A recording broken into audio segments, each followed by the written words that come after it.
اور دلہن جب گھر پر آ جائے تو پھر فرمایا کہ رات کو جب تم تنہائی میں ہو جاؤ گے، حجلے عروسی میں تم آئے، آج پہلی رات ہے ملاقات کی، تو دلہن اور دولہا جب اکیلے ہو جائیں، تنہائی ہو جائے، خلوت صحیحہ ہو جائے، تو سب سے پہلے وہ اپنے غلط طریقوں سے ملاقات نہ کریں، ہائے ہیلو نہیں، سلامتی کے ذریعے سے ایک دوسرے کو سلام کریں، اور یہ سلام تمہارا اللہ نے اگر قبول کر لیا تو ہمیشہ دونوں سلامت رہو گے۔ دعا ہے نا، السلام علیکم ورحمت اللہ وبرکاتہ، اللہ تم پر سلامتی نازل کرے اور اللہ کی رحمتیں اور برکتیں ہوں تم پر۔ دلہن اگر پہلے سلام کر رہی ہے تو دولہے کے لیے، یا دولہا اگر پہلے سلام کر رہا ہے تو دلہن کے لیے، لیکن کوئی اس میں یہ ضروری نہیں ہے کہ پہل کسے کرنا چاہیے، جو چاہے کر سکتا ہے، سلام کے ذریعے سے ابتدا ہو۔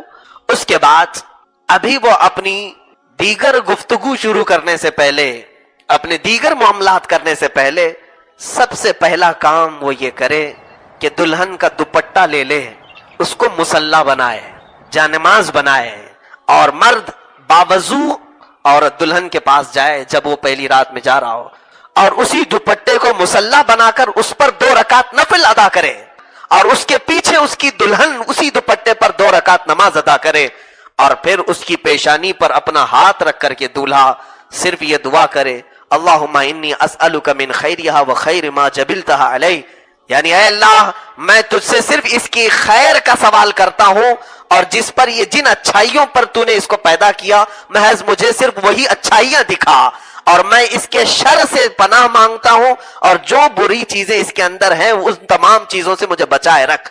یہ دعا کے بعد آگے کے معاملات کریں۔ اعلیٰ حضرت رضی اللہ تعالیٰ عنہ نے لکھا ہے مولا تعالیٰ موت تک ان دونوں کو سلامت رکھے گا، ان کو نیک و صالح جوڑوں میں شمار کیا جائے گا، ان کو صالحین میں شمار کیا جائے گا۔ یہ زندگی گزارنے کے اور طور طریقے، شروعات کی یہ تمام چیزیں ہیں۔ سوال تو یہ کوئی نہیں کرتا ہے نوجوان آ کر کے، پہلے یہ پوچھتا ہے شیروانی کیسے سلاؤں، مفتی صاحب اچھا مشورہ دے دیں، آپ جوتے کیسے سلواؤں، امامہ کیسے بندھواؤں، مجھے اسی کام کے لیے رکھا ہے۔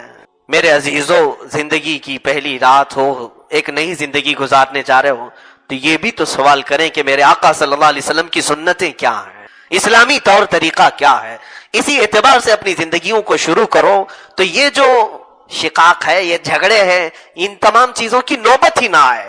میں یہی دعا کرتا ہوں مولا تعالی ہم سب کو جنتی لطف دنیا میں بھی عطا کرے اور آخرت میں بھی عطا کر رہے ہیں، اور بیوی کو بوجھ نہ سمجھیں، اور کوئی بیوی اپنے شوہر کو بوجھ نہ سمجھے، اور جس نے یہ سوچ لیا ابھی سے، اور حقیقت میں اللہ اسے بوجھ بنا کے ہی رکھے گا، جس نے سوچا یہ بیوی میری بوجھ ہے، روزانہ کچھ نہ کچھ مانگتی رہتی، تم نے دماغ میں جیسے اس کو بوجھ سمجھا، رب تعالیٰ نے تمہارے لیے اس کو بوجھ ہی بنا دیا۔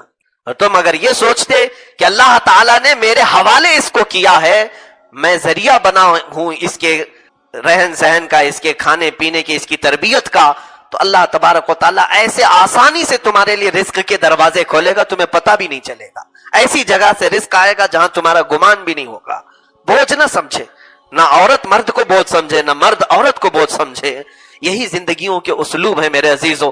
اللہ خیر والے معاملات فرمائے۔ شادی کب کرنا ہے؟ ابھی سیٹل نہیں ہوا، سیٹل کب ہوگا؟ ابھی سٹینڈ نہیں ہوا، تو کیا ایک پاؤں پہ کھڑے ہیں؟ ابھی چلتے پھرتے ہیں، سب کچھ ہے، کھاتے پیتے ہیں، لیکن ابھی سیٹل نہیں ہوئے۔ اور سیٹل ہونے کے چکر میں ایک بات آپ کو میں بتا دوں، کبھی سیٹل نہیں ہوتا آدمی، کبھی جو دماغ میں چل رہی نا وہ چیزیں کبھی نہیں آتی۔ اسی لیے نکاح کی اگر عمر ہو گئی ہے تو میرے عزیزو، جو اگر باپ ہیں تو ان کو میں بتاتا ہوں، کسی کو زور زبردستی اس طرح روک کر مت رکھو، نہ بیٹیوں کو نہ بیٹوں کو۔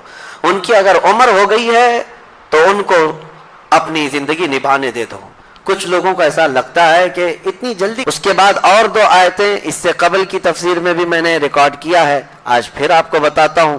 2 آیتیں ایسی ہیں آج ہم نے تلاوت کی ہے، جیسا بھی تم پر بوجھ ہو قرض کا، جیسی بھی بے روزگاری ہو، یہ 2 آیتیں عشاء کی نماز کی سب سے آخری 2 رکعت نفل نماز میں 5 مرتبہ پڑھتے رہیں۔ یہ تجربے کی بات میں بتا رہا ہوں، بہت تیز اثر کرتی ہیں، اور اللہ تعالیٰ اس بندے کو بے نیاز فرماتا ہے، ہر طرح کے بوجھ سے اللہ تعالیٰ اسے بے نیاز فرماتا ہے۔ وہ آیتیں ہیں تولج اللیل فی النہار وتولج النہار فی اللیل، نہیں بلکہ اس سے پہلے قل اللہم مالک الملک تؤتی الملک من تشاء وتنزع الملك ممن تشاء وتعز من تشاء وتذل من تشاء بيدك الخير انك على كل شيء قدیر. اس کے بعد والی آیت، یہ دونوں آیتیں یاد کر لیں. اور پھر فرمایا گیا کہ اگر کوئی محکوم ہے، مزدور ہے، ان آیتوں کی تلاوت کرے، اللہ کبھی بھی اس پر کسی کو غلبہ نہیں دے گا، کوئی اس کے اوپر حکومت نہ کر سکے گا. اللہ رب العزت کی قدرت غالب ہے، اور جو بندہ اس کی تلاوت کرتا ہے وہ ہمیشہ سرخرو رہے گا، سر بلند رہے گا، محکومیت سے محفوظ رہے گا. اور ہمیشہ یہ تمنا بھی کرنا چاہیے، میرے آقا صلی اللہ علیہ وسلم دعا بھی کرتے تھے، نعوذ بک من غلبۃ الدین وقہر الرجال، اے اللہ میں تیری پناہ مانگتا ہوں قرض کے بوجھ سے اور لوگوں کی حکومت سے، لوگوں کی محکومی سے. مجھے میرے والد گرامی نے یہ دعائیں تلقین بھی کی تھی، اور وہ فرماتے کہ میں نے کعبے کا غلاف پکڑ کر کے دعا کیا تھا کہ اے اللہ زندگی بھر مجھے کبھی کسی کی غلامی میں مت رکھ اور کبھی بھی لوگوں کی محکومی میں نہ رکھ. اسی لیے یہ وراثت میں مجھے بھی ملا ہے. میرے والد بھی بڑے عالم دین تھے اور زیادہ دن تک وہ بھی امامت نہیں کر سکے، 4-5 مسجدوں میں امامت کیے چند مہینوں میں، اور اس کے بعد بہت سارے آپ کو پتہ ہے عقل سلیم رکھنے والے لوگ حاکم بنتے ہیں امام کے اوپر، اور یہی محکومیت ہمیں پسند نہیں ہے. عالم ہے تو اللہ تبارک و تعالیٰ نے مسلح عطا کیا ہے. ہم کبھی یہ نہیں چاہتے کہ آپ کے اوپر حکومت کریں، لیکن ہم یہ بھی نہیں چاہتے کہ کوئی جاہل جو ہے عالم کو ہانکتا رہے. ہاں، کوئی جاہل عالم کو ہانکتا رہے. یہ میں آپ کو بتاؤں، ایک بہت بڑے بزرگ علامہ تقی الدین رحمۃ اللہ تعالی علیہ، ہمارے علاقے کے ایک بہت بڑے پائے کے بزرگ ہیں، ولی ہیں. وہ ایک دارالعلوم کے صدر مدرس بھی تھے، پڑھاتے تھے. مدرس میں اور ایک مدرس تھے اور ایک عالم تھے، دونوں میں تکرار ہو گئی، بحث ہو گئی. حضالے اور ان کے، اب آپ کہیں گے کلیگ، ان کے ساتھ پڑھانے والے ایک اور عالم دین تھے، دونوں میں کچھ معاملات انبن ہو گئے. تو یہ بات چلنے لگی تو اب فیصلہ کرنے کے لیے کمیٹی والے آئے، 2 مولانا لوگوں کا فیصلہ کرنے کے لیے کمیٹی والے آئے. تو جب حضرت تقی الدین رحمۃ اللہ علیہ کو یہ بتایا گیا کہ آپ کا یہ معاملہ صلح کرا دیا جائے گا، یا جس کو کہتے ہیں سیٹ آؤٹ کر دیا جائے گا، تو انہوں نے پوچھا کون آ رہے ہیں؟ کہا کہ صدر صاحب ہیں اور سیکریٹری صاحب ہیں، یہ آ رہے ہیں. اسی دن انہوں نے لیٹر اٹھایا اور استعفیٰ لکھ کر کے دیا. کہا جہاں گنگا الٹی بہ رہی ہو، علماء جاہلوں کا فیصلہ کرنے کی بجائے جاہل اگر علماء کا فیصلہ کرنے لگیں تو اس جگہ رہنا ہی مناسب نہیں. اس کے بعد سے پھر وہ کبھی اس جگہ پر نہیں آئے. اور میرے آقا صلی اللہ علیہ وسلم نے فرمایا اذا وسد الامر الى غیر اہلی فانتظر الساعہ، جب دین کے معاملات جاہلوں کے ہاتھ میں جائیں تو انتظار کرو، قیامت بہت قریب آ چکی، بہت قریب آ چکی. اسی لیے میرے عزیزوں، ایک مشہور بات ہمارے سامنے آئی تھی، مسجد کی امامت کے لیے امام آتے رہتے، ممبئی میں تو یہ بہت چلتا ہے، ٹیسٹ دینے کے لیے آتے ہیں. پہلے جمعہ پڑھائیں گے، پھر مغرب عشاء پڑھائیں گے، دیکھیں گے ان کی قرات کیسی ہے، تقریر کیسی ہے، اور ٹیسٹ کون لے رہا ہوتا ہے؟ جاہل لوگ دیتے ہیں. ایک امام صاحب مسجد کی امامت کے لیے آئے، اپلائی کیے، جمعہ پڑھایا انہوں نے. اس کے بعد بیٹھے کمیٹی والے لوگ ٹیسٹ لینے کے لیے کہ حضرت ہم تھوڑا بہت آپ سے پوچھیں گے، اس کے بعد امامت پہ رکھیں گے. کہا ٹھیک ہے پوچھیے. تو صدر صاحب نے پوچھا قیامت کی نشانیاں کیا ہیں؟ مولانا آپ بتائیے. انہوں نے کہا سب سے بڑی نشانی تو آپ ہی ہیں. قیامت کی پہلی نشانی یہ ہے کہ جاہل جو ہے علماء کا ٹیسٹ لینے لگ جائے. اس کے بعد وہ وہاں سے نکل گئے. بہرحال بات طویل نہ ہو جائے، یہ دو آیتیں یاد رکھیں. اللہ تبارک و تعالی ہمیشہ محکومی سے محفوظ رکھے، رزق ایسا دے کہ اللہ تعالیٰ بے نیاز کر کے رزق عطا کرے، لوگوں کی محتاجی سے ہمیشہ محفوظ رکھے. اس کی دعا بھی کرتے رہو اور کوشش بھی کرتے رہو. اور پھر میں نے دوسری چیز کیا بتائی آپ کو، یہ سورہ عمران، آل عمران میں عمران کون ہے اور آل عمران کون ہے یہ بتایا. سیکنڈ نمبر پر میں نے کہا آیت مباہلہ، ایک آیت اس میں ہے عیسائیوں کا اور حضور پاک صلی اللہ تعالی علیہ وسلم کا. ایک بار اس بات پر مباحثہ ہوا کہ کون حق پر ہے. عیسائی کہتے تھے کہ ہم حق پر ہیں. نبی پاک صلی اللہ تعالی علیہ وسلم کو اللہ نے فرمایا اے محبوب آپ ان سے کہہ دیں اگر تم حق پر ہو نا فَقُلْ تَعَالَوْا نَدْعُوا أَبْنَاءَنَا وَأَبْنَاءَكُمْ وَنِسَاءَنَا وَنِسَاءَكُمْ وَأَنفُسَنَا وَأَنفُسَكُمْ، آؤ میں اپنے بیٹے بیٹیاں لے کر آتا ہوں، میں اپنی عورتیں لے کر کے آؤں گا، میں خود بھی آؤں گا، تم اپنے بیٹے بیٹیاں لے آؤ، تم اپنی عورتیں لے آؤ اور تم خود بھی آؤ اور بیٹھیں گے ایک میدان میں. یہی مباہلہ ہے، ایک مناظرہ ہے، ڈیبیٹ کرنا، یعنی میں ایک دلیل دوں گا آپ ایک دلیل دیں گے، مناظرہ ہے. اور ایک ہے مباہلہ، اس میں بات چیت نہیں ہے، اس میں بیٹھے رہیں گے میدان میں اور دونوں دعا کریں گے، دونوں دعا کریں گے کہ اللہ جو جھوٹا ہے اس کا چہرہ کالا کر دے، یا کوئی نشانی. جیسے بہت سارے ہمارے بزرگوں نے مباہلے میں الگ الگ چیزیں اختیار کی ہیں. میں پہلے یہ حضور کا مباہلہ بتاتا ہوں. حضور پاک صلی اللہ علیہ وسلم نے عیسائیوں سے کہا آ جاؤ تم بھی آؤ میدان میں بھی آتا ہوں، اور ہم اپنے اپنے رب کو پکاریں گے، جس کا دین سچا ہوگا وہ حق اس کا ظاہر ہو جائے گا. عیسائی مان گئے، کہا کہ ٹھیک ہے. نجران ایک جگہ ہے، وہاں کے عیسائی تھے. اب حضور پاک صلی اللہ علیہ وسلم اپنے گھر سے نکلے اور ساتھ میں کس کو لیا؟ سیدۃ زہرا کو، امام حسن کو، امام حسین کو، اور حیدر کرار علی مرتضیٰ کو. یہ پنجتن پاک کا قافلہ نکلا ہے اور نجران کی طرف. میرے عزیزوں، ناموں میں اتنا اثر ہے کہ آج بھی ہم دعا کرتے ہیں لی خمسۃ اطفی بہا حر الوباء الحاطمہ المصطفیٰ والمرتضیٰ وبناہما والفاطمہ. میرے پاس 5 نام ایسے ہیں جن سے ہر بری چیز کو اور ہر گرمی کو میں دور کر دیتا ہوں. وہ 5 نام کیا ہیں؟ ایک مصطفیٰ، ایک مرتضیٰ، ایک حسن حسین اور ایک فاطمہ. یہ 5 ناموں میں یہ تاثیر ہے. یہ پنجتن پاک کا قافلہ نکلا نجران کی طرف اور حضور پہنچ گئے. اہل حق ہمیشہ پہنچتے ہیں. نبی پاک صلی اللہ تعالی علیہ وسلم میدان مباہلہ میں پہنچے. عیسائیوں کو آنا تھا مقابلے میں، اور جو سب سے بڑا عیسائی پادری تھا وہ اپنے محل میں بیٹھا ہوا انتظار کر رہا تھا، آنے تو دیکھتے ہیں. اور جب حضور پہنچ ہی گئے تو ان کو پہلی بات تو یہ سمجھ میں نہیں آ رہا کیا یہ صحیح میں آ گئے، اور اس کے بعد دیوار پر چڑھ کر کے جھانکنے لگا کہ آئے ہیں تو دیکھ لوں. پہلے دور سے نبی پاک کے چہرے پاک کو دیکھا، اور ساتھ میں وہ ایسا منظر تھا کہ سورج جگمگا رہا ہو اور ساتھ میں چاند بھی ہو اور ستارے بھی ہوں. پھر اس آسمان کا کیا کہنا. اس نے دور سے دیکھا اور سٹپٹا گیا اور سارے عیسائیوں کو بلایا اور پکار کر کہا نادانو تم نے کس کو موبائل کے لیے بلایا؟ دیکھ نہیں رہے وہ چہرہ؟ اور وہ عیسائی پادری کہتا ہے قسم خدا کی اگر میں موبائل میں چلا جاؤں سامنے اور وہ نبی اگر اٹھا دے ہاتھ دعا کے لیے قیامت تک کوئی عیسائی زندہ نہیں رہ سکتا. یہ کون کہہ رہا ہے؟ خود عیسائی پادری کہہ رہا ہے.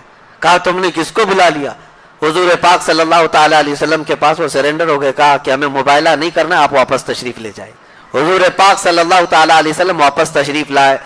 مباہلہ اسلام میں ہے لیکن ہونے کے چانسز بہت کم ہوتے نہیں. اس کی ایک وجہ ہے سیدنا خالد بن ولید رضی اللہ تعالیٰ عنہ. عیسائیوں نے ایک بار پکڑ لیا تھا اور کہا تم صحیح مذہب پر ہو، حق مذہب پر ہو تو آؤ چلو ہم بھی ٹیسٹ کر لیتے ہیں. کہا چلو. حضرت خالد بن ولید کے سامنے جو معاملہ تھا وہ کیا تھا؟ عیسائی آئے اور ایک ایسا خطرناک زہر لا کر کے رکھا، ایسا خطرناک زہر جس کو چھونے سے چمڑی نکل جاتی تھی. اگر وہ زہر لگ جائے تو چمڑی نکل جائے گی، اتنا خطرناک زہر. عیسائیوں نے کہا کہ چلو اس زہر کو رکھتے ہیں اور ہم دونوں دیکھتے ہیں، اللہ کا نام لیتے ہیں. حضرت خالد بن ولید نے کہا یقین ہے مجھے، میں میرے رب کا نام لے کر زہر اٹھا کر پی لوں گا، تمہیں بھی پینا ہوگا. حضرت خالد بن ولید کو انہوں نے کہا ٹھیک ہے تم پہلے کرو. حضرت خالد بن ولید نے بسم اللہ الرحمن الرحیم پڑھا اور اٹھا کر پورا زہر پی لیا. وہ گھبرا کر بھاگنے لگے. کہا کہ یہ کون انسان ہے کیا؟ اور بہت دیر تک دیکھتے رہے کہ کچھ تبدیل ہوگا کہ نہیں ہوگا. کہاں سے تبدیل ہوتا؟ وہ خالد بن ولید سیف اللہ المسلول ہے. کچھ نہیں ہوا، اللہ کے نام سے پیا. عیسائیوں نے کہا کہ یہ کچھ جادو کر دیا تم نے، ہو سکتا ہے یہ جادو ہوگا شیشی پر یا بوتل پر. حضرت خالد بن ولید نے کہا پورا نہیں، جو بچا ہے اس میں وہی چاٹ لو جو بچا ہے. لیکن ان میں سے کسی کی ہمت اور طاقت نہیں ہو سکی کہ اس زہر کو چکھ بھی سکے. ہر زمانے میں یہ ہوا ہے. عزیزان گرامی وقار، آگ میں جانے کا جو مباہلے کا معاملہ ہے یہ بھی کوئی پہلی مرتبہ نہیں تھا. لوگ مجھے آج پوری دنیا میں تقریباً اسی نام سے جانتے بھی. نبی پاک صلی اللہ تعالی علیہ وسلم کی عزت کی بات تھی، ہم نے مباہلے کا اعلان کیا تھا. اور ظاہر سی بات ہے کوئی پری پلان اور منصوبہ بندی نہیں ہوتی، یہ جذبات ہوتے ہیں، یہ ایمانی تقاضا ہوتا ہے.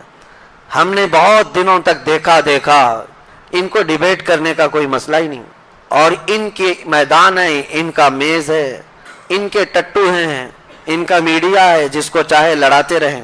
اس کے لیے ہم نے کہا تھا سیدھی سی بات ہے کہ آؤ میدان میں اترتے ہیں، کوئی میڈیا والا آئے نہ آئے، ہم بھی اتر کر کے آگ میں چلتے ہیں، تم بھی اتر کر کے آؤ، دیکھا جائے گا.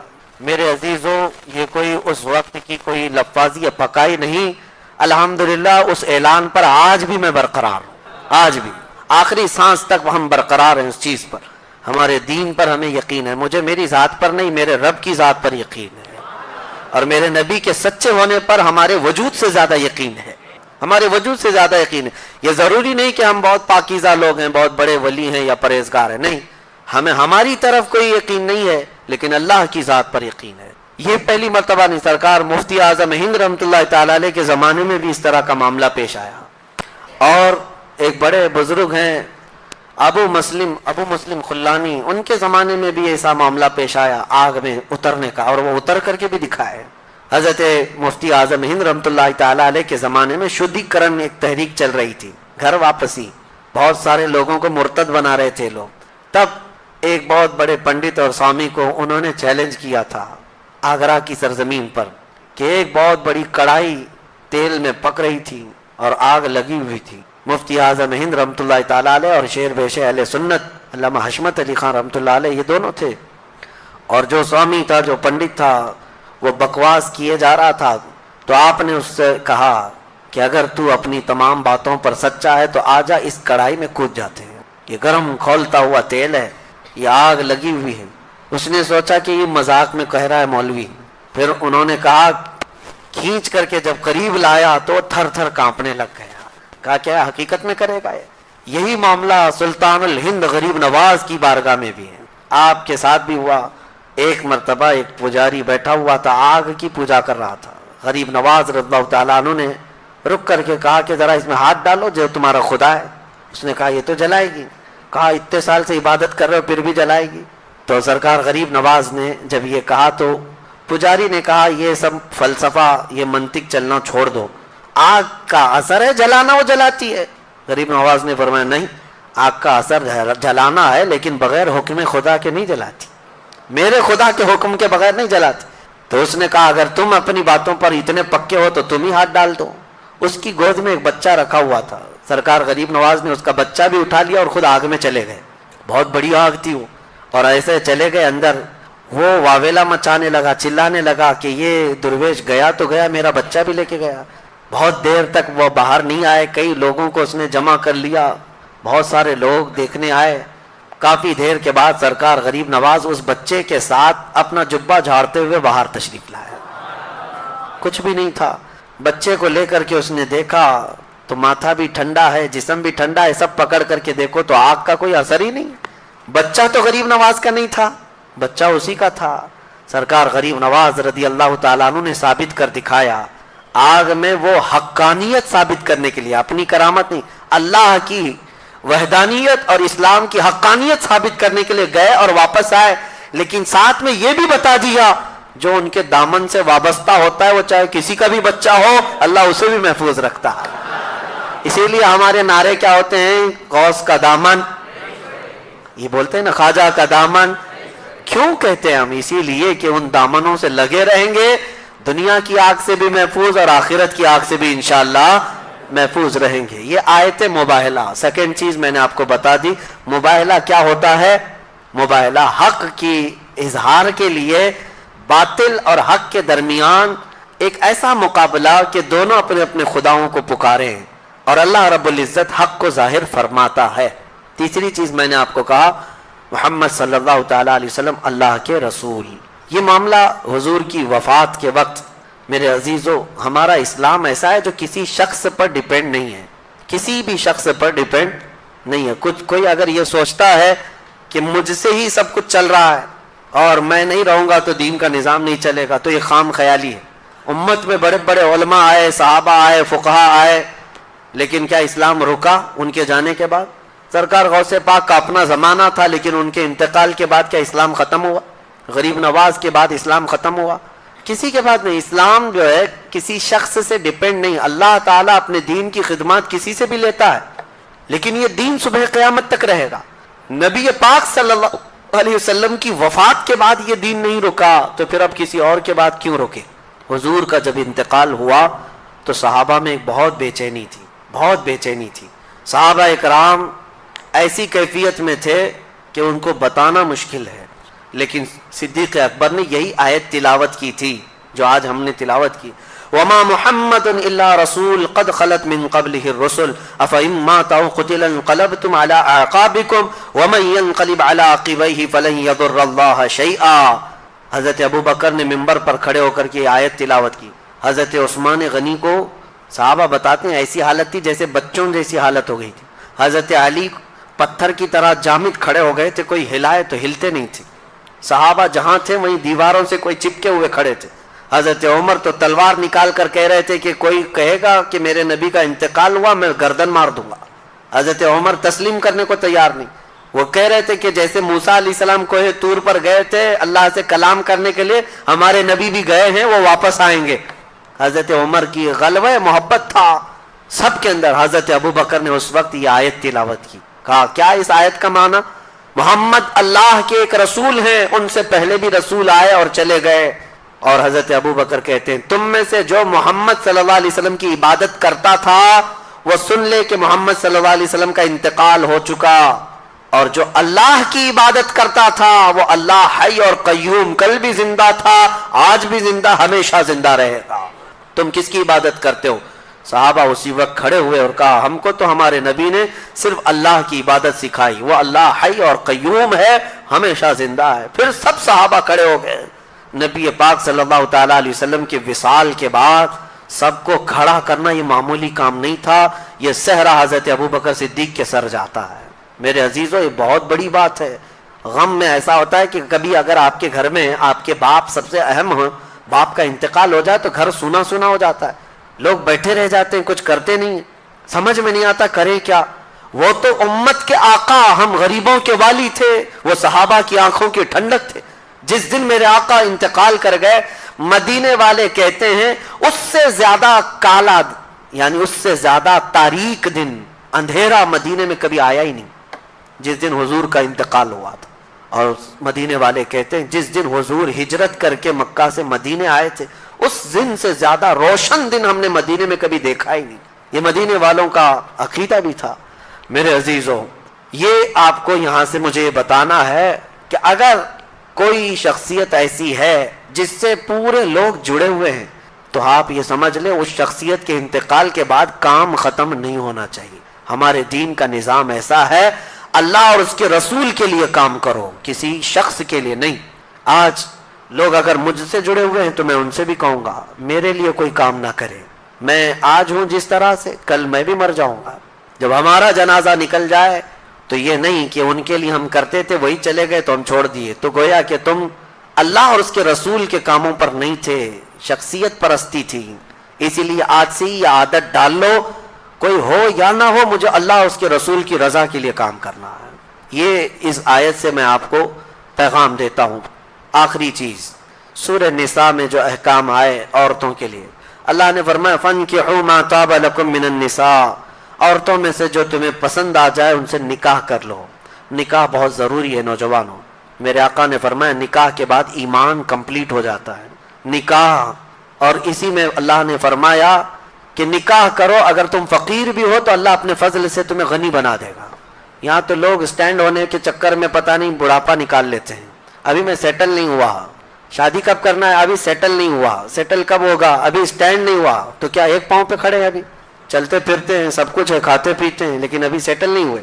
اور سیٹل ہونے کے چکر میں ایک بات آپ کو میں بتا دوں, کبھی سیٹل نہیں ہوتا آدمی, کبھی جو دماغ میں چل رہی نا وہ چیزیں کبھی نہیں آتی. اسی لیے نکاح کی اگر عمر ہو گئی ہے تو نکاح کر لیں. ابھی میں آپ کو بتاؤں ایک نوجوان کا مجھے میسج بھی آیا, وہ بیچارہ شادی کا خواہش مند ہے اور نوکری ابھی بھی اس کو لگی ہے, اور وہ ہم سے تو کہہ رہا ہے.